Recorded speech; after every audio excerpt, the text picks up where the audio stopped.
What it do, it's your boy King M back again with another one. So real quick, I want to talk about a homeboy who was a homeboy, but I don't know what to call him now. And I say that because he did some flim-flam stuff back in the day, and it affected me, whereas though pretty much I had my license or whatever, and like I had only had it for a few months, and you know it's like a probation period when you first get it, at least in Maryland it is. And I was trying to get a car, but nothing was working, so I kept renting rides. Like I was going to the U-Haul spot. That's how desperate I was, because I was trying to bust a move. So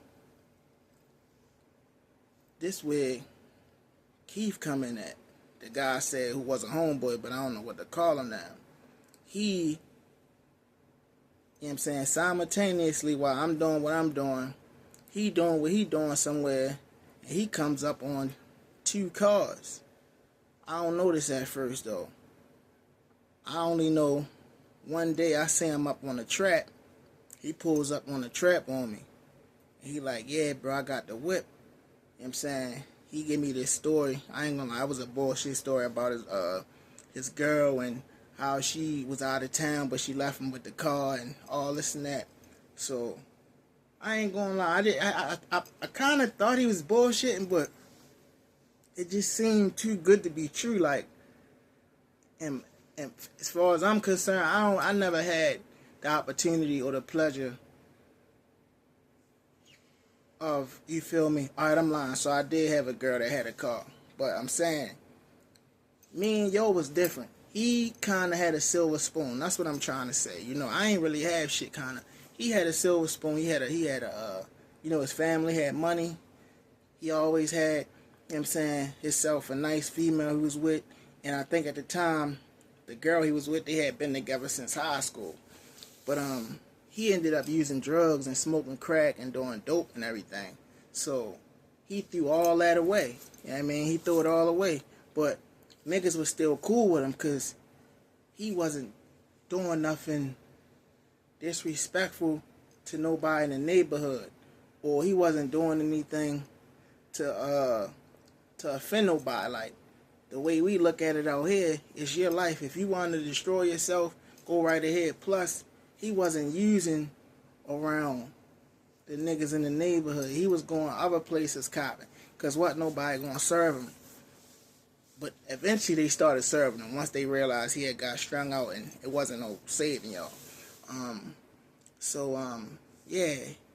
He pulls up on me at the on the track. He hit me with the story about his girl. I'm thinking that, yeah, I'm thinking that it's true, but I don't know. But whatever. I'm thinking at the same time, I'm legit. My license is straight. Everything on my end straight. So I ain't tripping. You feel me? He got the keys, so it must be some type of legit. That was what I was really just trying to get out the whole time. Like, it wasn't stolen. He had the keys. So I'm like, alright, it must be legit. You feel me? So I get the whip from him. Everything worked out. I remember it like it was yesterday. It was a Buick. This was back in 2019. It was a 2019 Buick. The thing about it though, it had temp tags on it. So my whole reason for saying this story is, I get the call from him. He give me this story about where he got it from. A few days down the line, man, my homeboy, we chilling. He just happened to look at the tags. He like, yo, they temps. You feel me? You need to get his back to him. They about to expire. They expired on December the 25th. I found out about this probably like on the 26th, 27th. The crazy part was, I got caught New Year's. It was New Year's Eve. You know what I'm saying? And I was supposed to meet up with him. I get jammed up with the car, long story short. He really had stole the car. So that's what I'm trying to get to. But I got unauthorized use because I had the keys. which is basically a professional way of saying you stole a car. You feel me? It just looked better. So yeah, I don't have no type of crimes on my record that's like that. Like, all I got is distribution charges and possession charges. I never had a stolen car charge before. And mind you, I stole plenty of cars back in the day. Never got caught though. That's how it be though. You know, you get caught for the stuff that you really shouldn't have got caught for, but the stuff that you should have got caught for, you don't get caught for. I'll probably still be doing time if I would have got caught for one of the licks that I hit back in the day, but that's another story. So I get jammed up with the car. Found out he lied. Karma though, cause my thing is, you know what I'm saying, I really want to talk about how karma can get you. You feel me? Why I'm locked up, I don't know where he was at. Oh yeah, before I say that,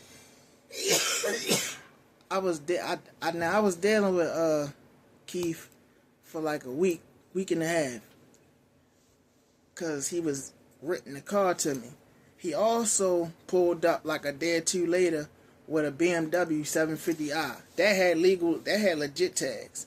That ride was nothing wrong with it, but the radio didn't work in there. So I ain't gonna lie, I was trying to stunt.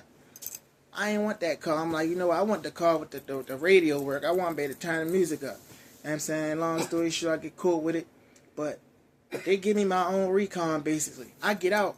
I see him the next day. The very next day I see him up on the track. He pop up. Yo, got a black eye. His eye closed. I was already thinking about doing something to him because of what happened. But when I seen him, I'm like, man, I ain't got to do nothing to him. You feel me? And so bad with me, I'll be all over the place. But all that happened. I ended up getting my license took. Basically, it got suspended, and you know, ever since then, I've been trying to get it back for real. But the dude Keith, he kind of set me up for failure. He did set me up for failure, and you know, I feel like I'm a good man. Like, for yo that did that to me, you don't realize how bad that affected my life. Like, till this day, I'm still being affected by it. Like, if that had never happened, I probably would have a car right now. But nevertheless, fast forward down the line, yo end up catching 7 years for something totally different. So right now he in prison doing that 7. You feel me? Gave him a nice 7-piece. And that just goes to show you, man, when you do dirt to people, you get dirt back. Like, I'm free as a bird right now. Loving life. In the room with my wife right now. Whereas he's in the cell right now with another nigga funky as shit. You feel me? Third story real quick.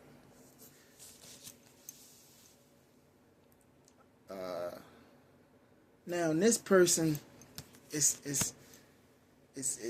situation is going the opposite way. Now this person was a certified stone cold crackhead dope fiend.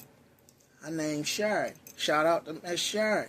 Because now Shari like a year, 2 years clean, doing it. Got the whip, dreads, looking shining, clean as a whistle, weight up. I mean, doing good. And this person was a bona fide, I'm talking about, it was like Ezell. She was like Ezell. You know what I'm saying?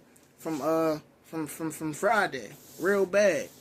But she got her life together. And I seen her recently, and that's why I just thought about that, because that's a success story far as you see all these people out here that's just failing and can't make it, but then you got them, somebody who came from the same struggle that overcame it, you feel me? So I wanted to shout out to her.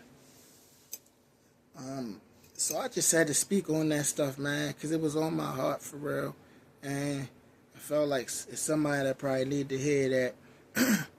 Today, y'all see I threw the tie, the stress shirt and tie on, you feel me? I got the slacks too. I was gonna wear this the other day, but we didn't have to go out, so I just had to put it back up. And I'm trying to do something different, you feel me? So I gotta move different, I gotta dress different. It ain't always about dressing down, you know what I'm saying? Trying to wear the iciest shit, Monclers and fucking Balmain jeans or Chrome Heart jeans or any designer shit.